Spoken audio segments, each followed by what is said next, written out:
Salam alaikum, bonsoir à tous, ici Minisuki et bienvenue sur ID+. Je suis très heureuse de vous accueillir ce soir parmi nous et de débattre avec vous d'un thème tantôt important que complexe, il s'agit de l'habillement en islam.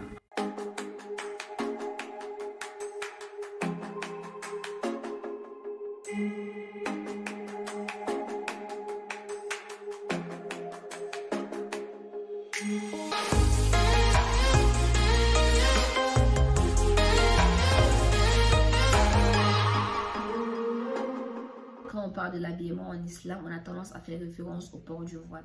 Évidemment, aujourd'hui, nous allons parler du voile, mais également d'un sujet très important qui est la pudeur. La pudeur en islam est un phénomène qui s'applique tout autant à l'homme qu'à la femme. Je sais que dans les sociétés où nous vivons aujourd'hui, on a tendance à faire de la pudeur une étiquette et de la coller exclusivement et essentiellement aux femmes. Avant d'aller dans le vif du sujet, il est important de comprendre qu'est-ce que la pudeur. La pudeur, elle peut être définie comme étant de la décence dans notre façon de faire, dans notre façon d'être, dans notre façon de parler et surtout dans notre façon de paraître. En faisant référence à l'islam, la pudeur est au centre de l'habillement.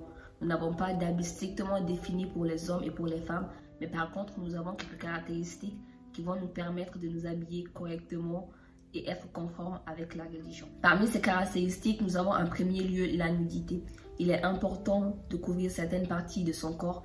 Pour l'homme, ceci commence à partir du nombril jusqu'au genou. Et pour la femme, elle est tenue de couvrir toutes les parties de son corps, hormis son visage et ses deux mains. La deuxième caractéristique est le fait que l'habit ne doit pas être transparent. Ceci reviendrait à être dévêtu tout en étant vêtu. Et comme troisième caractéristique, nous avons des hommas et des efféminés. Les hommas, ce sont des femmes qui s'habillent en homme, qui se comportent en homme, qui font tout comme les hommes. Et les efféminés, ce sont les hommes qui s'habillent en femmes, qui essaient de paraître comme elles. Et ceci est strictement interdit par la religion musulmane. Tant que l'habillement est en conformité avec ces trois critères, il n'y a pas de problème. Après, les gens vont parler de voile. Oui, effectivement, le voile est important parce que toute personne ayant atteint sa puberté est obligée de se voiler. Le port du voile est une adoration semblable à la prière et au jeûne du mois du Ramadan. C'est-à-dire, elle doit être constante et continuelle. La plupart de nos sœurs font l'erreur aujourd'hui de se voiler et demain, on a oublié nos principes, se voiler en fonction de la mode, en fonction de leur humeur. Déjà, le voile, c'est une décision. Et quand on la prend, on doit être en harmonie avec notre foi, avec notre être et notre corps. Tant que tu n'es pas sûr que tu peux continuer, il ne faut pas le faire. Il faut savoir faire la part des choses entre la société et la religion. La société peut interdire certaines choses qui sont autorisées par l'islam. Et d'autre part, la religion peut interdire certaines choses qui sont autorisées par la société.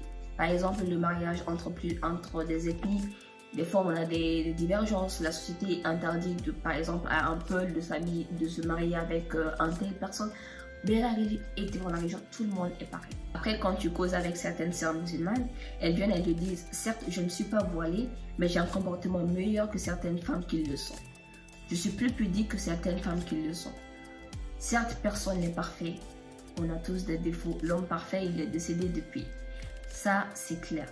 Mais n'oubliez pas que c'est le comportement noble qui conduit à l'habillement pudique. Ces personnes qui viennent nous voir et nous disent ces genres de paroles, du fait que l'islam c'est dans le cœur. Certes, l'islam c'est dans le cœur, ça commence dans le cœur, mais après ça va vers l'extérieur. N'oubliez pas une chose, le voile, il est obligatoire pour toute femme musulmane ayant atteint sa puberté.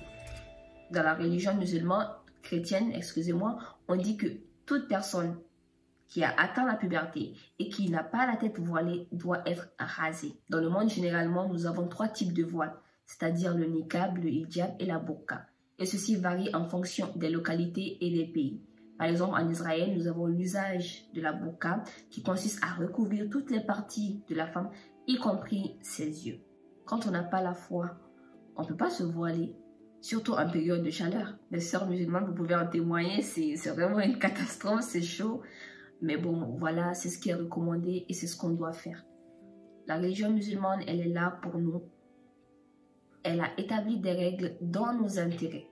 Vous allez imaginer, par exemple, surtout celles qui sont voilées, quand les hommes voient une femme voilée, directement, ils la respectent.